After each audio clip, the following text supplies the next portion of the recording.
Hello my dear friends, in this video we are going to understand about usage of some grammatical words. So ఇక్కడ నా existing students కొన్ని questions అడగడం అనేది జరిగింది.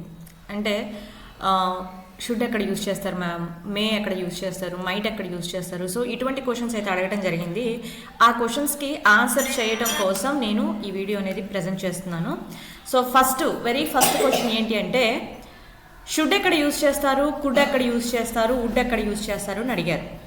Okay, so let's break them out. ఇక్కడ వచ్చేసరికి first of all should అనేది చూద్దాం. షుడ్ ఎక్కడ బ్రేక్ చేస్తారు? షుడ్కి వచ్చేసరికి ఫస్ట్ ఆఫ్ ఆల్ మనకి మీనింగ్ ఎలా ఉంటుంది అంటే ఒక అడ్వైజ్ ఇచ్చేటప్పుడు లేదంటే ఏదైనా ఆబ్లిగేషన్ చెప్పేటప్పుడు అంటే ఏంటంటే ఒక అది మనం చెప్పుకోవాలంటే ఎల్డర్స్ని రెస్పెక్ట్ చేయాలి అనేది ఒక నియమం. ఆబ్లిగేషన్ వచ్చేసరికి ఒక నియమం. తర్వాత ఎక్స్పెక్టేషన్స్ వచ్చేసరికి మనం ఈ షుడ్ అన్న దాంట్లో యూజ్ చేస్తాం. అంటే advice, obligation, at the same time ఎక్స్పెక్టేషన్స్ని మనం షుడ్ని యూజ్ చేసి ఎక్స్ప్రెస్ చేయొచ్చు. సో ఇక్కడ మనం కొన్ని ఎగ్జాంపుల్స్ చూసినట్టయితే అడ్వైజ్ చూసుకునేసరికి యూ షుడ్ స్టడీ డైలీ. ఇక్కడ వచ్చేసరికి ఒక అడ్వైస్ ఇస్తున్నాం, నువ్వు ప్రతిరోజు చదవడం మంచిది అని చెప్పేసి ఒక అడ్వైస్, ఒక సలహా మాత్రమే. అండ్ కమింగ్ టు ఆబ్లిగేషన్ ఏంటంటే నియమం అంటున్నాం కదా. సో నియమాలు ఎట్లా పాటిస్తాం? We should follow rules. మనము రూల్స్ని పాటించాలి, నియమాలంటేనే పాటిస్తాం కాబట్టి ఈ రూల్స్ని మనం పాటించాలి. At the same time third one expectations అంటే తెలుసు, ఏదైనా మనం ఒకటి జరగాలి అని కోరుకునేదాన్ని మనం ఎక్స్పెక్టేషన్ అంటాం కదా. సో ఎక్స్పెక్టేషన్కి వచ్చేసరికి షీ షుడ్ అరైవ్ సూన్, తను త్వరగా వస్తే బాగుంటుంది అనేది ఒక ఎక్స్పెక్టేషన్ అనమాట. సో ఈ విధంగా మనం షుడ్ అనేది యూజ్ చేయొచ్చు. సో దీన్ని బట్టి మనకు అర్థమైంది ఏంటి, ఎవరికైనా సలహా ఇచ్చేటప్పుడు అలాగే ఒక నియమ నిబంధనలు చెప్పేటప్పుడు అట్ ద సేమ్ టైం ఒక ఎక్స్పెక్టేషన్ ఎక్స్ప్రెస్ చేసేటప్పుడు మనము షుడ్ అనే వర్డ్ని యూజ్ చేస్తాము. సో కంటెంట్ ఎంత తెలిసినా, వర్డ్ మీనింగ్ ఎంత తెలిసినా, if you are not practising that particular word in your daily life or real life scenarios మీకు గుర్తుండదు. సో మనం ఎప్పుడు రెగ్యులర్గా మాట్లాడుతూ ఉన్నప్పుడు మాత్రమే, ఆ షుడ్ యూజ్ చేస్తూ ఉన్నప్పుడు మాత్రమే దాని ఈజీనెస్ అనేది మనకు తెలుస్తుంది. You should practice. దీన్ని మీరు ఆబ్లిగేషన్ అనుకుంటారా, అడ్వైజ్ అనుకుంటారా అనేది completely based on you. So you practice is must and should, right. Coming to second one, could ఎక్కడ యూజ్ చేస్తాం, రైట్. సో కుడ్ అనేది మనం చాలా మంది స్టూడెంట్స్ నేను చూసింది ఏంటంటే COULD కుల్డ్ అని చదువుతున్నారు. ఎల్ అనేది ఇక్కడ సైలెంట్. సో కుడ్ అని మాత్రమే చదవాలి. కుడ్ ఎక్కడ యూజ్ చేస్తామంటే shows possibility, ability in the past or polite requests. ఎక్కడ చేస్తాము?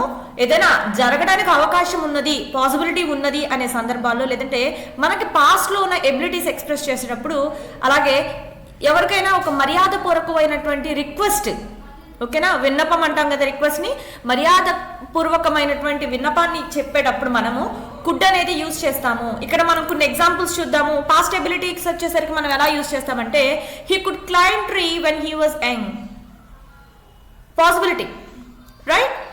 సో పాస్ట్ ఎబిలిటీ వచ్చేసరికి అతను చిన్నతనంలో చెట్లు బాగా ఎక్కేవాడు, రైట్. కమింగ్ టు పాసిబిలిటీ వచ్చేసరికి ఇక్కడ 2 ఎగ్జాంపుల్స్ ఇచ్చాను చూడండి. వీ షుడ్ ఫాలో రూల్స్, మనం రూల్స్ ఫాలో అవ్వాలని చెప్పేసి అన్నాం కదా. So this is not here, not related to this. Okay, it could snow tomorrow, రేపు మంచు పడొచ్చు. ఓకే, రేపు మంచు పడొచ్చు అనేది దానికి పాసిబిలిటీని మనం ఎగ్జాంపుల్ కింద తీసుకుందాం. తర్వాత పొలైట్ రిక్వెస్ట్, మర్యాదపూర్వకమైనటువంటి రిక్వెస్ట్ ఎలా ఇవ్వాలి అంటే కుడ్ యూ హెల్ప్ మీ, మీరు నాకు సహాయం చేయగలరా అని అడిగేటువంటి సందర్భాల్లో మనము ఇక్కడ పొలైట్ రిక్వెస్ట్ని కూడా కుడ్ని యూజ్ చేసుకొని చేస్తాము. So by this you can understand could అనేది మనం పాసిబిలిటీస్ని, పాస్ట్ ఎబిలిటీస్ని, అలాగే పొలైట్ రిక్వెస్ట్ని చెప్పడానికి కుడ్ అనే వర్డ్ యూజ్ చేస్తాము. Okay, coming to the next one, modal verbs ఎక్కడ యూజ్ చేస్తాము? మోడల్ వర్బ్స్ వచ్చేసరికి first of all modal verb would అనేది ఎక్కడ యూజ్ చేస్తాం? ఇక్కడ కూడా ఎల్ సైలెంట్. ఇక్కడ ఉన్న 3 వర్డ్స్లో కూడా షుడ్ కానీ, కుడ్ కానీ, వుడ్ కానీ, ఇక్కడ ఉన్న 3 వర్డ్స్లో కూడా ఎల్ అనేది సైలెంట్. ఓకే, సో ఇక్కడ సైలెంట్ అనేది వచ్చినప్పుడు మనము ఈ వుడ్ అనేది ఎక్కడ యూజ్ చేస్తామో చూద్దాము. సో టు ఎక్స్ప్రెస్ పొలైట్నెస్ అంటే మర్యాదని ఎక్స్ప్రెస్ చేసినప్పుడు, అలాగే తర్వాత హిపోథెటికల్ సిచ్యువేషన్స్, హైపోథెటికల్ సిచ్యువేషన్స్ని అట్ ద సేమ్ టైం పాస్ట్లో ఉన్నటువంటి హ్యాబిట్స్ని ఎక్స్ప్రెస్ చేయడానికి కూడా మనం యూజ్ చేస్తాం. ఈ 3 సిమిలారిటీస్ ఒకేలాగా ఉంటాయి. పొలైట్నెస్, పాసిబిలిటీస్, తర్వాత పాస్ట్ హ్యాబిట్స్ని పర్టికులర్గా చూసుకోవాల్సిన నీడ్ లేదు. కుడ్ అనేది ఒక్కటి విడిగా తీసుకుంటే షెడ్, వుడ్ 2 కూడా ఈక్వల్ టు ఉంటాయి. కాబట్టి జస్ట్ అసలు ముందు మాట్లాడటం ప్రాక్టీస్ చేయండి. సో స్పోకెన్ పాయింట్ ఆఫ్ వ్యూలో మీరు చూసుకుంటున్నట్టయితే వీటికి అంత స్ట్రెస్ అనేది మీరు చేయొద్దు. In case if you are learning in a grammar perspective అయితే definitely you should learn meanings and usage. Okay, coming to the example C, coming to examples, politeness మనం ఎక్కడ చూస్తాము అంటే ఎగ్జాంపుల్ చూడండి ఇక్కడ. Would you like some tea? మీరు tea తాగుతారా? మనం ఇంటికి గెస్ట్ ఎవరైనా వచ్చినప్పుడు మనం అడుగుతాం కదా, మీరు టీ తాగుతారా, కాఫీ తాగుతారా అని చెప్పేసి అడుగుతాం కదా.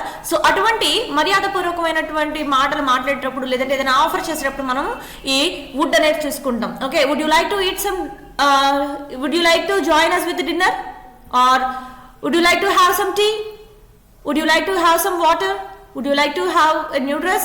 సో ఇటువంటి మనము మర్యాదపూర్వకమైనటువంటి రిక్వెస్ట్లు కానీ లేదంటే ఆఫరింగ్స్ కానీ చేసేటప్పుడు వుడ్ అనేది యూజ్ చేసుకోవచ్చు.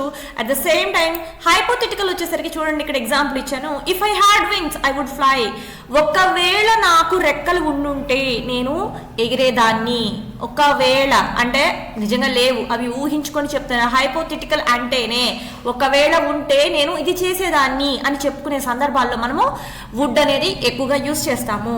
కమింగ్ టు పాస్ట్ హ్యాబిట్స్ ఎక్కడ యూజ్ చేస్తామంటే he would always take a walk in the evening.